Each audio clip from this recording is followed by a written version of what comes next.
안녕하세요. 중년연애 아카데미 수석코치 수빈입니다. 밤꽃향기가 나는 그 액체에 대한 실체를 잘 알고 있는 분은 많지 않을 텐데요. 여성이나 남성이나 잘 모르는 남자의 정액에 대해서 알아보도록 하겠습니다. 밤꽃 향기가 나는 이 액체에 대해서는 여러 말들이 많습니다. 먹어도 되는 것인지, 피부에 발라도 되는 건지, 만약 여자들이 먹으면 어떤 변화가 일어나는지 자세히 알아보도록 할게요. 구독과 좋아요, 알림 설정은 항상 큰 힘이 되고 있답니다. 고맙습니다. 첫 번째, 먹어도 되는 것일까? 먹어도 인체에 해가 되지는 않습니다. 소량의 단백질이 함유되어 있지만 인체에 영향을 끼칠 정도의 양은 아닙니다. 남자가 성병이나 병적으로 문제를 가지고 있지 않다면 먹었을 때 병에 걸리지도 않습니다. 즉, 먹어도 아무런 해가 없습니다. 하지만 밤꽃 향기를 생각나게 하는 독특한 냄새 때문에 싫을 수 있는데요. 특히 그곳에서 나오기 때문에 위생적으로도 비위적으로도 먹는 것을 싫어하는 사람들이 있습니다. 그렇기 때문에 이것을 먹는 문제는 의학적인 문제가 아니라 남녀 두 사람이 결정할 문제인 것이지요. 여자가 불쾌해하지 않는다면 먹어도 상관이 없는 것입니다. 두 번째, 냄새와 맛. 그것은 굉장히 독특한 냄새가 납니다. 흔히 밤꽃 냄새랑 비슷하다고 말하기도 하는데 진짜로 밤꽃향이랑 굉장히 비슷합니다. 이런 향이 나는 이유는 전립선에서 나오는 스퍼민이라는 성분 때문인데요. 이 성분은 약 알칼리성으로 여성의 그곳의 산성도를 중화시키는 역할을 합니다. 그렇다면 맛은 어떨까요? 호기심 넘치는 여성분들은 이미 맛을 보셨을 수도 있지만 아직 먹어보지 않은 분들을 위해 맛에 대해 설명드리겠습니다. 에너지원으로 쓰이는 과당이 들어있어서 단맛이 나지 않을까 싶지만 그 양이 워낙 적어서 단맛은 느껴지지 않고 알칼리성인 탓에 약간 비릿하고 씁쓸한 맛이 납니다. 예전 남자친구의 것을 처음 먹어봤을 때가 떠오르네요. 솔직히 맛이 별로 좋지 않아 그 후로는 다시는 먹지 않게 되었죠. 주변 지인들 얘기를 들어보면 오랫동안 관계를 안 하다가 오랜만에 배출된 정액은 오징어 냄새가 나기도 하고 락스와 비슷한 향이 난다고도 합니다. 또한 그 사람이 자주 먹는 음식에 따라서 맛이 달라지기도 한다는데요. 생선이나 고기를 자주 먹으면 비린맛이 심하고 과일을 자주 섭취하면 달콤한 맛이 난다고 합니다. 세 번째, 피부에 바르면 좋을까요? 고단백이라는 말을 듣고 피부에 바르면 좋아지냐고 묻는 사람들이 종종 있습니다. 하지만 엄연히 말하자면 고단백질은 아닙니다. 거의 대부분이 수분으로 이루어져 있고 아주 극소수가 단백질과 지방 그리고 과당 등으로 이루어져 있습니다. 실제 정자는 1% 미만이고요. 그렇기 때문에 먹거나 바른다고 피부가 좋아지거나 하는 일은 없습니다. 하지만 오히려 발랐을 때 바른 부위가 화끈거리거나 가렵다면 알레르기를 의심해 볼 수도 있습니다.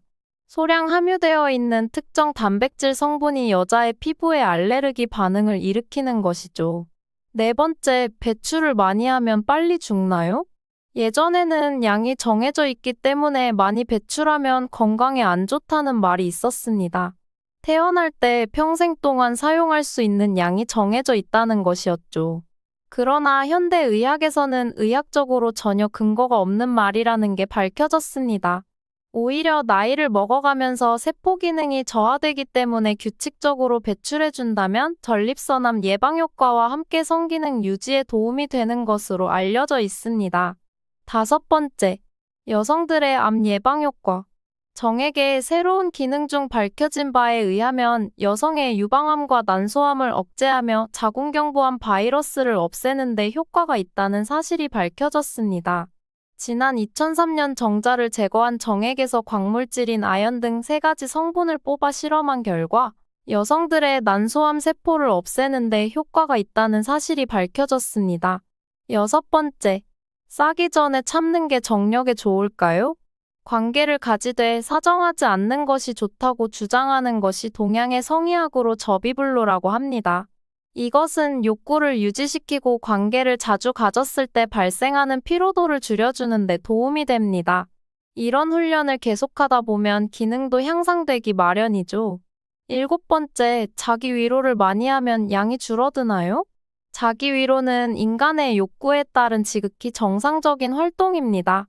국내의 한 연구에 따르면 성인 남녀 90% 이상이 자기 위로 경험이 있는 것으로 알려져 있죠. 남자는 평균적으로 2시간을 주기로 재생성되기 때문에 자주 하면 양이 줄어들 수 있습니다. 하지만 특정 이유 없이 양이 줄어들고 배출이 힘들다면 바로 가까운 병원을 가보시는 것을 추천드립니다. 8번째, 스트레스 해소와 우울증 예방에 효과가 있나요? 정액은 여성의 기분을 좋게 하거나 애정을 증가시켜주는 테스토스테론, 에스트로겐, 코르티솔 등의 물질을 함유하고 있고 갑상선 자극 호르몬인 티로트로핀이나 멜라토닌 등의 항우울성 물질도 들어있습니다. 뉴욕 주립대학 연구진은 긍정적인 호르몬들로 인해 주기적으로 건강한 관계를 맺는 여성들의 경우 그렇지 않은 여성들보다 우울 증세가 상당히 적은 것으로 밝혀졌습니다. 9번째, 정자의 생존기간. 정자의 목적은 난자와 만나 새로운 생명을 탄생시키는 것입니다. 최대한 손실 없이 난자까지 도달하기 위해서 끈적한 상태로 분출되고 30분 이내에 액화되어서 움직일 수 있게 됩니다. 임신에 성공하기 위해서는 최소 1억 마리의 정자가 있어야 합니다.